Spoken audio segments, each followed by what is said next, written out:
കേരളത്തിൻ്റെ പുതിയ മുഖ്യമന്ത്രി ആരായിരിക്കുമെന്ന ചർച്ചയാണ് നമ്മുടെ നാട്ടിൽ എല്ലാ തലങ്ങളിലും നടന്നുകൊണ്ടിരിക്കുന്നത്. ആകാംക്ഷയോടുകൂടെ കാത്തിരിക്കുകയാണ് KC ആണോ RC ആണോ VC ആണോ എന്ന ചർച്ച. തെരഞ്ഞെടുപ്പ് എന്ന് പറയുന്നത് ജനാധിപത്യത്തിൻ്റെ ഏറ്റവും പ്രധാനപ്പെട്ടൊരു സൗന്ദര്യമാണ്. തെരഞ്ഞെടുപ്പിൻ്റെ ശേഷം റിസൾട്ട് വരുമ്പോഴും ആ സൗന്ദര്യം ഒന്നുകൂടെ നമുക്ക് ബോധ്യപ്പെടാറുണ്ട്. ആ ജനാധിപത്യത്തിൻ്റെ സൗന്ദര്യം പലപ്പോഴും നമ്മുടെ രാജ്യത്ത് പലയിടങ്ങളിലും നഷ്ടപ്പെട്ടുകൊണ്ടിരിക്കുമ്പോൾ അതിൻ്റെ തനിമയോടുകൂടെ ഒരു പരിധിവരെ എന്നും കേരളം, നമ്മുടെ നാട് മുന്നിൽ നിൽക്കുകയാണ്. കാരണം ജനാധിപത്യത്തിൻ്റെ സൗന്ദര്യം തിരഞ്ഞെടുപ്പാണ് എന്ന് നമുക്ക് ബോധ്യപ്പെടുന്നത് എപ്പോഴാണ്? റിസൾട്ട് വരുമ്പോഴാണ്. റിസൾട്ടിലൂടെ നമുക്കെന്ത് ബോധ്യപ്പെടുന്നു? അധികാരത്തിൻ്റെ താക്കോൽ എന്ന് പറയുന്നത് അത് ജനങ്ങളുടെ കയ്യിലാണ് എന്ന് വീണ്ടും വീണ്ടും നമ്മുടെ രാജ്യത്ത് ഭരിക്കുന്നവരെയും ഭരിക്കാൻ ആഗ്രഹിക്കുന്നവരെയും ഒക്കെ, ഭരിച്ചവരെയും ഇനി ഭരണത്തിലേക്ക് വരുന്നവരെയും ഒക്കെ ബോധ്യപ്പെടുത്തുന്നുണ്ട് എന്നതാണ് ഒരു യാഥാർത്ഥ്യം. കേരളത്തോടൊപ്പം ബംഗാളിലും ആസാമിലും തമിഴ്നാട്ടിലും തെരഞ്ഞെടുപ്പ് നടന്നു. പക്ഷെ ചിലയിടങ്ങളിലെങ്കിലും തെരഞ്ഞെടുപ്പിന് മുമ്പ് തുടങ്ങിയ അടിയും പിടിയും കലാപവും റിസൾട്ട് വന്ന് ഒരാഴ്ചയിലേക്ക് കടക്കുമ്പോഴും അവിടുത്തെ പ്രശ്നങ്ങൾ അവസാനിച്ചിട്ടില്ല. തോറ്റവർ തോൽവി സമ്മതിക്കാനും അല്ല, അധികാരം ലഭിച്ചവരുടെ അധികാരത്തിന് ജനാധിപത്യത്തിൻ്റെ ഫലമുണ്ടെന്ന് സമ്മതിക്കാനൊന്നും അവർ തയ്യാറല്ല. അതിൻ്റേതായ കാരണങ്ങളുണ്ടാവും. പക്ഷെ കേരളത്തിൻ്റെ ഒരു സൗന്ദര്യം നിങ്ങൾ ആലോചിച്ചു നോക്കൂ. ഭരിച്ചവർക്ക് പരാജയം ഏറ്റുവാങ്ങിയപ്പോൾ അവർ പോലും പ്രതീക്ഷിക്കാത്ത പരാജയമായിപ്പോയി. കാരണം ജയിച്ചവരുടെ ഭൂരിപക്ഷം ഇത്ര വലിയ മാർജിനിലാകുമെന്ന് അവരാരും, ഭരിക്കുന്നവർ പോലും യഥാർത്ഥത്തിൽ പ്രതീക്ഷിച്ചിട്ടുണ്ടാവില്ല. പക്ഷെ ആ തെരഞ്ഞെടുപ്പിൻ്റെ റിസൾട്ട് വന്നതിന് ശേഷം തോറ്റവരെന്താ പറയുന്നത്? അവർ തോൽവി സമ്മതിക്കാതിരിക്കുന്നില്ല. തോൽവി സമ്മതിക്കുക മാത്രമല്ല, നമ്മൾ തെറ്റുതിരുത്തി തിരിച്ചു വരുമെന്ന ഒരു ജനാധിപത്യത്തിൻ്റെ സൗന്ദര്യമാണ് നമുക്കവിടെ കാണാൻ സാധിക്കുന്നത്. ഭരണം കയ്യിൽ കിട്ടിയ ആളുകൾ എന്താണ് പറയുന്നത്? ഞാനിത് പറയുന്നത് ജനാധിപത്യത്തിൻ്റെ സൗന്ദര്യമെന്ന തെരഞ്ഞെടുപ്പിൻ്റെ സൗന്ദര്യം ഈ തെരഞ്ഞെടുപ്പ് വേളയിലും തെരഞ്ഞെടുപ്പിൻ്റെ റിസൾട്ടിന് ശേഷവും കേരളത്തിൽ വളരെ പ്രകടമാണ്. അത് നമ്മുടെ നാടിൻ്റെ ഒരു പ്രത്യേകതയാണ്. അത് ഇനിയും കാത്തു സൂക്ഷിക്കേണ്ടതുണ്ട്. കാരണം തെരഞ്ഞെടുപ്പ് വേളയിൽ സ്വാഭാവികമായും സംവാദങ്ങളും ചിലപ്പോഴെങ്കിലും ചെറിയ പരിധി വിടലുകളൊക്കെ നടന്നിട്ടുണ്ടെങ്കിൽ പോലും നമ്മുടെ നാട്ടിലെപ്പോഴും പ്രതിപക്ഷ ഭരണപക്ഷ ബഹുമാനം നിലനിൽക്കുന്നൊരു നാടാണ്. അത് ജനാധിപത്യത്തിൻ്റെ ഏറ്റവും വലിയ സൗന്ദര്യ. അതൊരു പക്ഷേ കേരളം വിട്ടാൽ ഒരുപക്ഷെ ദക്ഷിണേന്ത്യയിൽ തന്നെ, ദക്ഷിണേന്ത്യയുടെ ഒരു പ്രത്യേകത എന്ന് പറയാം, എന്നാലും അതും എത്രമാത്രം നമുക്ക് പറയാൻ പറ്റും. അത് തെരഞ്ഞെടുപ്പ് വേളയിലും തെരഞ്ഞെടുപ്പിന് ശേഷമൊക്കെ നമുക്ക് കാണാൻ സാധിക്കും. റിസൾട്ട് വന്നതിന് ശേഷം ഭരിക്കാൻ പോകുന്ന മുന്നണിയുടെ ഏറ്റവും മുതിർന്ന നേതാവ് AK ആൻ്റണി പറഞ്ഞൊരു വാക്കുണ്ട്: ഭരണം നഷ്ടപ്പെട്ട ഇടതുപക്ഷം നശിക്കണമെന്നൊരിക്കലും നമുക്ക് ആഗ്രഹമില്ല. അവർ ശക്തമായി തിരിച്ചു വരണം. കാരണം അത് ജനാധിപത്യത്തിൻ്റെ ഒരു സൗന്ദര്യമാണ്. അത് കേട്ടപ്പം വല്ലാത്ത സന്തോഷം തോന്നി. അതാണ് യാഥാർത്ഥ്യം. അതേസമയത്ത് കേരളത്തിൻ്റെ പുറത്തുള്ള സംസ്ഥാനങ്ങളിലൊന്നും നമുക്ക് അങ്ങനെ ഒരു വാക്ക് അല്ലെങ്കിൽ ഒരു പ്രഖ്യാപനം പ്രതീക്ഷിക്കാൻ കഴിയില്ല. പ്രിയപ്പെട്ട സഹോദരന്മാരെ, ഞാൻ പറയുന്നത് റിസൾട്ട് വന്നു കഴിഞ്ഞാൽ പിന്നെ മുഖ്യമന്ത്രി ആരാണ് എന്ന് ചർച്ച ചെയ്യപ്പെടും. സ്വാഭാവികമാണ്. മുഖ്യമന്ത്രി കസേരയ്ക്ക് യോഗ്യരായ ഒന്നിൽ കൂടുതൽ ആളുകളുണ്ടെങ്കിൽ അവിടെയും ജനാധിപത്യത്തിൻ്റെ സൗന്ദര്യം പ്രകടമാവണം.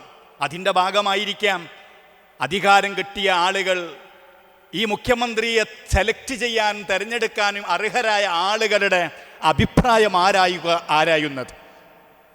ആ അഭിപ്രായം ആരായുന്നതും ഒരു ജനാധിപത്യത്തിൻ്റെ സ്വഭാവമാണ്. അതൊക്കെ നടന്നു കഴിഞ്ഞാൽ പിന്നെ ഉത്തരവാദിത്തമുള്ള ആളുകൾ ആരാണ് മുഖ്യമന്ത്രി എന്ന് പ്രഖ്യാപിച്ചു കഴിഞ്ഞാൽ പിന്നെ തെരുവിൽ അതിൻ്റെ പേരിൽ ഒരു കലാപമോ സംഘർഷമോ അല്ലെങ്കിൽ പരസ്പരം പഴിചാരലോ ഉണ്ടായിക്കഴിഞ്ഞാൽ ഈ സൗന്ദര്യത്തിനൊക്കെ മങ്ങലേൽക്കുമെന്നാണ് പറയാൻ ആഗ്രഹിക്കുന്നത്. ഒരു അധികാരത്തിന് വേണ്ടി അധികാര കസേരയിൽ ഇരിക്കാൻ പറ്റിയ ഒന്നിൽ കൂടുതൽ ആളുകളുണ്ടാവാം. ആ ആളുകളിൽ ഒരേ യോഗ്യതയുള്ളവരുണ്ടാവാം, ചില മികവുകളുണ്ടാവാം. ആ മികവുള്ള ആളുകളെ, ഉത്തരവാദിത്തപ്പെട്ട ആളുകൾ ചർച്ച ചെയ്ത് ജനാധിപത്യ സ്വഭാവത്തോടുകൂടെ തിരഞ്ഞെടുക്കണം. പക്ഷെ അധികാര കൊതി എന്ന് പറയുന്നത്, അധികാരത്തോടുള്ള ആർത്തി എന്ന് പറയുന്നത്, അത് പൊതുവെ മനുഷ്യ സഹജമായി എല്ലാ കാലത്തും ഉള്ളതാണ്. അങ്ങനെ ആർക്കെങ്കിലും ഉണ്ട് എന്നൊന്നും ഞാൻ പറയുന്നില്ല. പക്ഷേ പൊതുവെ നമുക്കറിയാം, ഒരു തെരഞ്ഞെടുപ്പൊക്കെ പ്രഖ്യാപിക്കുമ്പോഴേക്കും ഒരു സ്ഥാനാർത്ഥിത്വത്തിന് വേണ്ടി ആളുകൾ കാട്ടിക്കൂട്ടുന്ന അല്ലെങ്കിൽ എന്താ അതിന് പറയുക, എന്തെല്ലാമാണ് കാട്ടിക്കൂട്ടാറുള്ളത്. തോൽക്കുമെന്ന് ഉറപ്പുള്ള ഒരു ഇടത്തിൽ പോലും മത്സരിക്കാൻ എനിക്കൊരു ഇടം കിട്ടുമോ എന്ന് അന്വേഷിച്ച് അതിനു വേണ്ടി അധ്വാനിക്കുന്ന ആൾക്കാരെ നമ്മൾ കാണാറുണ്ട്. അവരെ കുറ്റപ്പെടുത്തുന്നില്ല. പക്ഷെ ചിലവരൊക്കെ പറയും ഞാനൊരു അച്ചടക്കമുള്ള പാർട്ടി പ്രവർത്തകനാണ് എന്ന്. അങ്ങനെ മാത്രം നമുക്കതിനെപ്പറ്റി ധരിക്കാൻ പറ്റില്ല.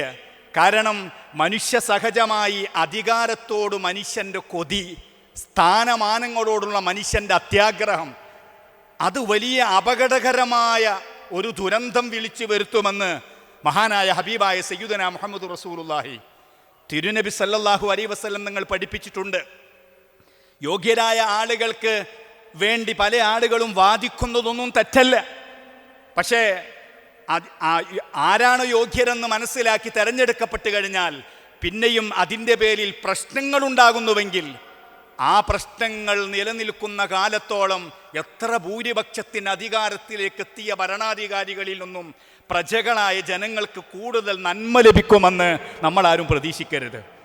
ഞാൻ പറയുന്നത്, തോൽക്കുമെന്ന് ഉറപ്പുള്ള ഒരു വാർഡിലോ ഒരു മണ്ഡലത്തിലോ മത്സരിക്കാൻ വേണ്ടി പല ആളുകളും പലപ്പോഴും വലിയ ത്യാഗം ചെയ്യുന്നത്, അതിനുവേണ്ടി വലിയ സമ്പത്ത് ചെലവഴിക്കുന്നത് കേവലം അച്ചടക്കമുള്ള ഒരു പ്രവർത്തകൻ എന്ന നിലക്ക് മാത്രമൊന്നും ആണെന്ന് വിശ്വസിക്കാൻ മാത്രം വിഡ്ഢികളല്ല മനുഷ്യന്മാര്.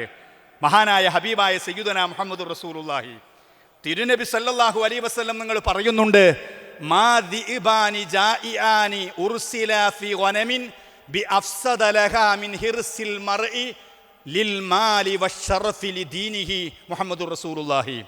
ഇമാം തുർമദി ഉദ്ധരിക്കുന്ന ഹദീസിൽ കാണാം, ഒരു വിശന്നു വലഞ്ഞ രണ്ട് ചെന്നായ, ആ ചെന്നായയെ ഒരു ആടിൻ്റെ അടുത്തേക്ക് അഴിച്ചുവിട്ടാൽ ആ ചെന്നായയിൽ നിന്ന് ആ ആടിനുണ്ടാകുന്ന ഉപദ്രവത്തെക്കാളും വലിയ ഉപദ്രവമാണ് മനുഷ്യന് സമ്പത്തിനോടും സ്ഥാനമാനങ്ങളോടും അധികാരത്തോടുമുള്ള ആർത്തി കൊണ്ട് ഒരു മനുഷ്യൻ്റെ വ്യക്തിത്വത്തിന്, ഐഡൻറ്റിറ്റിക്ക്, അവൻ്റെ അന്തസ്സിന്, അവൻ്റെ ധാർമ്മികതയ്ക്ക് അപായമുണ്ടാക്കുക എന്നാണ് ഈ തിരുനബി സല്ലല്ലാഹു അലൈഹി വസല്ലം തങ്ങളുടെ വചനത്തിൻ്റെ ആശയം.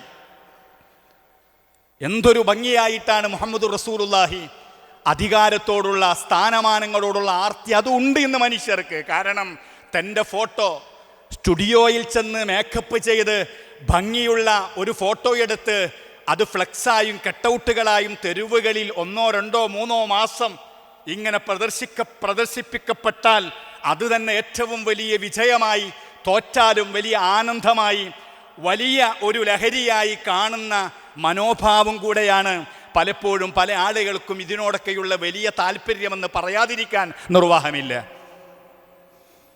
പ്രിയപ്പെട്ട സഹോദരന്മാരെ, ഞാൻ പറഞ്ഞു വരുന്ന അധികാരത്തോടുള്ള കൊതി ഇല്ലാത്തവർ ഭരിക്കണം. മഹാനായ അമീറുൽ മുഅ്മിനീൻ ഉമർ ഇബ്നുൽ ഖത്താബ് റളിയല്ലാഹു അൻഹു, ഉമർ ഇബ്നുൽ ഖത്താബ് റളിയല്ലാഹു അൻഹുവിന് ഖിലാഫത്ത് ലഭിച്ച സമയത്ത് മഹാനായ സഈദ് ഇബ്നു ആമിർ റളിയല്ലാഹു അൻഹു ഉമർ ഇബ്നുൽ ഖത്താബ് റളിയല്ലാഹു അൻഹുവിനെ സന്ദർശിച്ചുകൊണ്ട് ചില ഉപദേശങ്ങൾ കൊടുക്കുന്നുണ്ട്. ഉപദേശങ്ങളൊക്കെ കൊടുത്തപ്പോൾ, നിങ്ങളുടെ ഉപദേശപ്രകാരം അതിനർഹരായി അധികാരം കൈയാളാൻ പറ്റിയ ആളുകളുണ്ടോ, നിങ്ങളതിന് യോഗ്യനാണെന്നൊക്കെ പറഞ്ഞപ്പോൾ ഉമർ ഇബ്നുൽ ഖത്താബ് റളിയല്ലാഹു അൻഹു തങ്ങൾ മഹാനായ സഈദ് ഇബ്നു ആമിർ റളിയല്ലാഹു അൻഹുവിനോട് പറഞ്ഞു, നിങ്ങളും എന്നെ സഹായിക്കണം. എങ്ങനെ സഹായിക്കണം? എൻ്റെ കീഴിൽ എനിക്ക് സഹായിയാകുന്നൊരു മന്ത്രിയാവണം. അതിൽ നിന്ന് ഒഴിഞ്ഞു മാറി അതുമാത്രം എന്നോട് പറയരുത്, എന്നെ നിങ്ങൾ ഫിത്നയിലാക്കരുത്, എന്നെ നിങ്ങൾ പരീക്ഷിക്കരുത്. മഹാനായ ഉമർ ഇബ്നുൽ ഖത്താബ് റളിയല്ലാഹു അൻഹു പറയുകയാണ്, സിറിയയിലെ ഹിംസ് എന്ന് പറയുന്ന, ഇന്നും ഹിംസ് എന്നൊരു പ്രവിശ്യയുണ്ട് സിറിയയിൽ. ഉമർ ഇബ്നുൽ ഖത്താബ് റളിയല്ലാഹു അൻഹുവിൻ്റെ കാലത്ത് ഇസ്ലാമിക സാമ്രാജ്യം, വിശാലമായ ആ സാമ്രാജ്യത്തിൻ്റെ ഒരു പ്രവിശ്യയുടെ ഗവർണർ എന്ന് പറഞ്ഞാൽ നമ്മുടെ നാട്ടിലെ റബ്ബർ സ്റ്റാമ്പ്, അല്ല അങ്ങനെ പറയാറുണ്ടല്ലോ, ഒരു അധികാരവുമില്ലാത്ത ഉപചാരങ്ങൾക്ക് വേണ്ടി മാത്രമുള്ള ഗവർണറല്ല. പ്രധാനമന്ത്രി കഴിഞ്ഞാൽ ഒരു മുഖ്യമന്ത്രിയുടെ സ്ഥാനമുള്ള ഭരണകാര്യങ്ങളിൽ എല്ലാത്തിനും ഇടപെടാൻ പറ്റുന്ന ഒരു അധികാരയന്ത്രമാണ് അന്നത്തെ ഗവർണറെങ്കിൽ ആ ഹിംസിന്റെ ഗവർണർ പദവി കൊടുത്തപ്പോഴാണ് പറഞ്ഞത്, എന്നെ നിങ്ങൾ ഫിത്നയിലാക്കരുത്. കോപാകുലനായിട്ടാണ് ഉമർ ഇബ്നു ഖത്താബ് റളിയല്ലാഹു അൻഹു അത് അടിച്ചേൽപ്പിക്കുന്നത്. അങ്ങനെ അടിച്ചേൽപ്പിച്ച് കുറച്ച മാസങ്ങൾ പിന്നിട്ടപ്പോൾ ഹിംസിൽ നിന്ന് ചില ആളുകൾ, ഷാമിൽ നിന്ന് ചില ആളുകൾ അമീർ ഖലീഫയെ സന്ദർശിക്കാൻ വേണ്ടി വന്നപ്പോൾ മഹാനായ ഉമർ ഇബ്നു ഖത്താബ് റളിയല്ലാഹു അൻഹു ചോദിക്കുന്നുണ്ട്, നിങ്ങളുടെ നാട്ടിൽ ദരിദ്രരായ ആളുകൾ ആരെങ്കിലും ഉണ്ടോ? ദരിദ്രരായ ആളുകളുടെ ലിസ്റ്റ് തരാൻ പറഞ്ഞപ്പോൾ ഫുലാൻ ബിനു ഫുലാൻ, ഫുലാൻ ബിനു ഫുലാൻ, ഇന്നയാളെ മകൻ ഇന്നയാൾ എന്നിങ്ങനെ നമ്പറിട്ട് ഓരോരുത്തരുടെ ലിസ്റ്റ് വായിച്ച് ഇങ്ങനെ എണ്ണി പോകുമ്പോണ്ട് സഈദ് എന്ന്. ആരാണ് ഈ സഈദ് എന്ന് ചോദിച്ചു. ഇത് ഞങ്ങളുടെ അമീറാണ്, അഥവാ നമ്മുടെ ഗവർണറാണ്. നിങ്ങളുടെ ഗവർണർ ഫക്കീറാണോ? അതെ, നമ്മുടെ ഗവർണർ ഫക്കീറാണ്. മഹാനായ ഉമർ ഇബ്നു ഖത്താബ് റളിയല്ലാഹു അൻഹു കരഞ്ഞ് കണ്ണുനീർ താടി രോമങ്ങളിലൂടെ താഴോട്ടുറ്റി വീഴാൻ തുടങ്ങി. കാരണം അധികാരമേൽപ്പിച്ചപ്പോൾ നിർബന്ധിതനായി മാത്രം ഏറ്റെടുത്ത ഒരു ഭരണാധികാരി ആ രാജ്യത്തെ ദരിദ്രരുടെ കൂട്ടത്തിൽ ലിസ്റ്റ് ചെയ്യപ്പെടുന്ന തലത്തിൽ ജനങ്ങൾക്ക് വേണ്ടി ജീവിക്കുന്ന ഒരു ഭരണാധികാരി ആരായിരിക്കും? അത് അധികാരത്തിന് വേണ്ടി ആർത്തിയില്ലാത്ത, അതിനുവേണ്ടി ആഗ്രഹിക്കാത്ത, അതിനുവേണ്ടി പലതും ചെയ്തു കൂട്ടാത്ത ആളുകളായിരിക്കും സഹോദരന്മാരെ. അതുകൊണ്ട് ഞാൻ ആരെയെങ്കിലും ഉദ്ദേശിച്ച് പറയുകയല്ല. നമ്മുടെ സമൂഹത്തിൽ നിന്ന് അധികാരത്തോടുള്ള ഈ ഭ്രമവും അല്ലെങ്കിൽ അധികാരം ആഗ്രഹിച്ചുകൊണ്ട് നടക്കുന്നവരും വർദ്ധിച്ചു വരുന്നൊരു കാലത്ത് ജനാധിപത്യ മര്യാദ പ്രകാരം തെരഞ്ഞെടുക്കപ്പെടുന്ന ഒരു മുഖ്യമന്ത്രിക്ക് എല്ലാവരും പിന്തുണ കൊടുത്തുകൊണ്ട് നമ്മുടെ നാട്ടിലെ ജനങ്ങൾ 100-ലേറെ സീറ്റ് കൊടുത്ത് അധികാരത്തേറ്റിയ ഒരു ഭരണകൂടത്തിൽ നിന്ന് ധാരാളം പ്രതീക്ഷിക്കുന്നുണ്ടാകും. ആ പ്രതീക്ഷത്തോടൊപ്പം ഉയരുന്ന രൂപത്തിൽ പ്രവർത്തിക്കാൻ സാധിക്കണം. കുല്ലുക്കും റായി കുല്ലുക്കും മസ്ഊലുൻ അൻ റഈയ. മഹാനായ ഹബീബായ സയ്യിദുനാ മുഹമ്മദുർ റസൂലുള്ളാഹി വലിയ ഭൂരിപക്ഷത്തിൽ MLA സ്ഥാനത്തേക്കും മന്ത്രിയായൊക്കെ വരുന്ന ആളുകൾ ചിന്തിക്കണം.